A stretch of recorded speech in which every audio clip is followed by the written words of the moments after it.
గుజరాత్ అల్లర్ల ఆరోపణలపై శివుడు గరళాన్ని గొంతులో దాచుకున్న బాధను ప్రధాని నరేంద్ర మోదీ అనుభవించారని కేంద్ర హోంమంత్రి అమిత్ షా అన్నారు.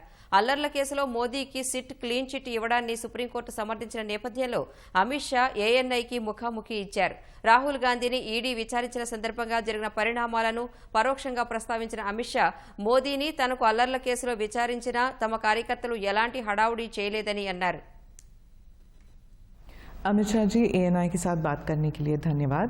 आज जब सुप्रीम कोर्ट ने क्लीन चिट दे दिया मोदी जी को और बाकी आरोपियों को, आपको कैसे महसूस हो रहा है? आप उस वक्त एक एमएलए थे।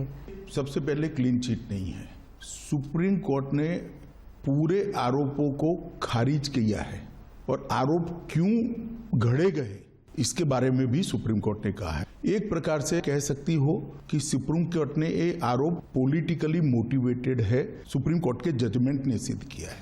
18-19 साल की लड़ाई, देश का इतना बड़ा नेता एक शब्द बोले बगैर सभी दुखों को भगवान शंकर के विषपान की तरह गले में उतारकर सहन कर कर लड़ता रहा और आज जब अंत में सत्य सोने की तरह चमकता हुआ बा रहा है तो आनंद ही होगा। मैंने बहुत नजदीक से मोदी जी को इस दर्द को झेलते हुए देखा है, इस आरोपों को झेलते हुए देखा है और सब कुछ सत्य होने के बावजूद भी क्योंकि न्यायिक प्रक्रिया चालू है हम कुछ नहीं बोलेंगे। इस स्टैंड को कोई बहुत मजबूत मन का आदमी ही ये स्टैंड ले सकता है। सवाल मैंने मोदी जी से भी पूछा और आप दोनों यही कहते थे कि न्यायिक प्रक्रिया चालू है इसलिए मैं कुछ बोलूंगा नहीं। आपने भी यही कहा और मोदी जी ने भी यही कहा।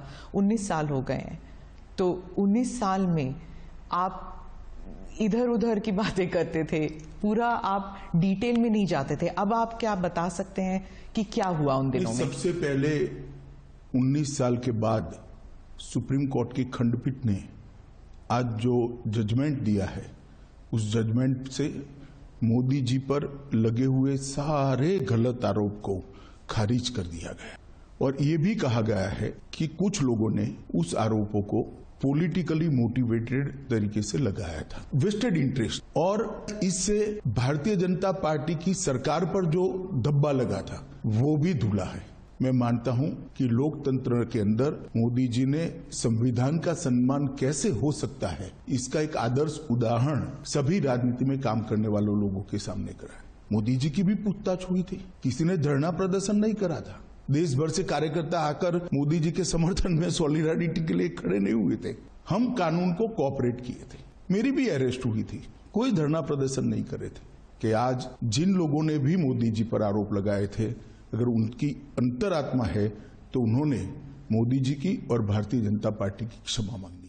सेना को बुलाया नहीं गया इतनी देर तक, 3 दिन नहीं बुलाया गया। आज सुप्रीम कोर्ट ने कहा देयर वाज नो डिले, लेकिन क्या सेना, अगर आप उस वक्त होम मिनिस्टर होते तो क्या आप सेना को बुलाते नहीं जल्दी?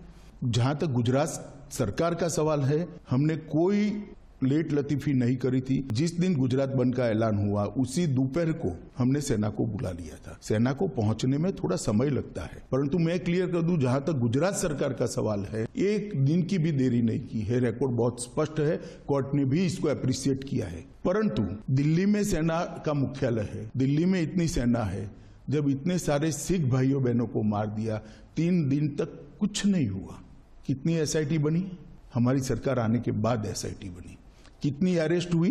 इतने सालों तक सिख नरसंहार में विपक्ष की सरकारें रही, कभी अरेस्ट नहीं हुई और वो लोग हम पर आरोप लगा रहे हैं पार्शियलिटी के। कि अब आप 20 साल अगर आपको रिवर्स पे देखना पड़े तो क्या मोदी जी कर सकते थे जो उन्होंने नहीं किया? ऐसा है, सब कुछ किया है, नजदीक से देख रहा था। इतने डिटेल में शायद ही किसी मुख्यमंत्री ने काम किया था। एक थाने की स्ट्रेंथ 100 पुलिस की होती है, 150 पुलिस की होती है, एडिशनल फोर्स लो तो 400 पुलिस की हो गई और 2 लाख लोगों का जमघट है। क्या कर सकते हैं आप? इसको कंट्रोल करते करते समय लगता है। फायरिंग हुआ है, 900 लोग फायरिंग में मारे, परंतु सरकार को भी व्यवस्थाएं करने में थोड़ा समय लगता है। सत्य था तो फिर एसआईटी की क्या जरूरत थी? आज मैं आपको सत्य बताता हूँ। एसआईटी का ऑर्डर कोर्ट का नहीं था, एक एनजीओ ने एसआईटी की मांग करी। कोर्ट ने हमारे लॉयर को पूछा, हमारे लॉयर ने कहा मुझे इंस्ट्रक्शन लेने पड़ेंगे। हमारी सरकार ने कह दिया कि हमें कुछ छुपाना ही नहीं, तो एसआईटी बने, हमें क्या आपत्ति है। कि एनजीओ की मांग थी, गुजरात सरकार ने कंसेंट दी है।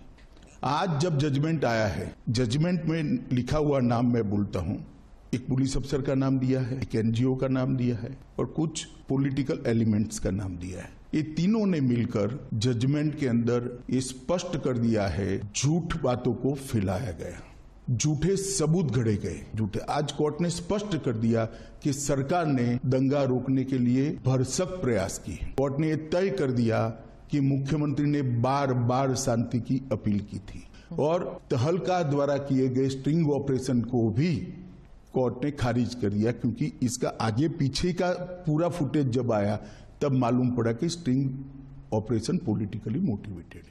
जैसे जाकिया जाफरी कहती थी कि आपकी तरफ के जो लॉयर्स थे वो बहुत हेविली पेड थे, उनकी तरफ से नहीं थे। हमारी ओर से हमारे लॉ ऑफिसर ही थे और कोई नहीं था। लॉ ऑफिसर को इतना पैसा नहीं मिलता है, आप जानती हो, इसके पेमेंट का एक सिस्टम होता है। और कई सारे इतने गलत बातें कि फायरिंग में सिर्फ मुसलमान मारे गए, कोर्ट ने आज ये भी नकार दिया कि ऐसा नहीं हुआ है। फायरिंग में मुसलमान नहीं मारे गए, लेकिन दंगों में तो मुसलमान मारे गए ना। जिस तरह से 60 लोगों को जिंदा जला दिया था, उसका समाज में आक्रोश था और जब तक दंगे नहीं हुए तब तक किसी ने इसका क्रिटिसिज्म भी नहीं किया, accept Bharatiya Janata party. Congress party का एक भी स्टेटमेंट, पार्लियामेंट चल रही थी उस दिन, किसी ने दुख भी व्यक्त नहीं किया कि 60 लोगों को जिंदा जलाने की घटना का आप भर्त्सना भी नहीं करोगे, निंदा भी नहीं करोगे।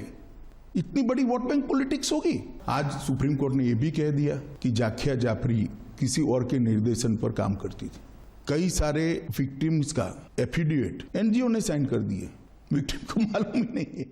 आपके हिसाब से किसने किया, क्यों किया जाकिया जाफरी के? सब जानते हैं ना कि तीस्ता सेतलवाड जी की एनजीओ ये सब कर रही थी और उस वक्त जो यूपीए की सरकार आई उसने ढेर सारी मदद करी है तीस्ता सेतलवाड के एनजीओ को, सबको मालूम है। गुजरात में तो आपकी सरकार थी, इतने गुजरात में हमारी सरकार थी, मगर जो एनजीओ थे उसको भारत सरकार ने मदद करी है, सब जानते हैं। और केवल मोदी जी को टारगेट बनाकर ये सब किया गया, उनकी छवि को हानि पहुंचाने के लिए किया गया, उनको दंगों के केस में उनकी लिप्तता बनाने के लिए किया गया, मगर सत्य को कुछ नहीं होता है। ये लंबी लड़ाई मोदी जी ने बहुत धैर्यपूर्वक लड़े और आज चमकते सूर्य की तरह सत्य बाहर आया है। मोदी जी जीत कर बाहर आए हैं। भारतीय जनता पार्टी के दंगों का कोई आरोप नहीं रहता। धन्यवाद मेरे से बात करने। Thank you.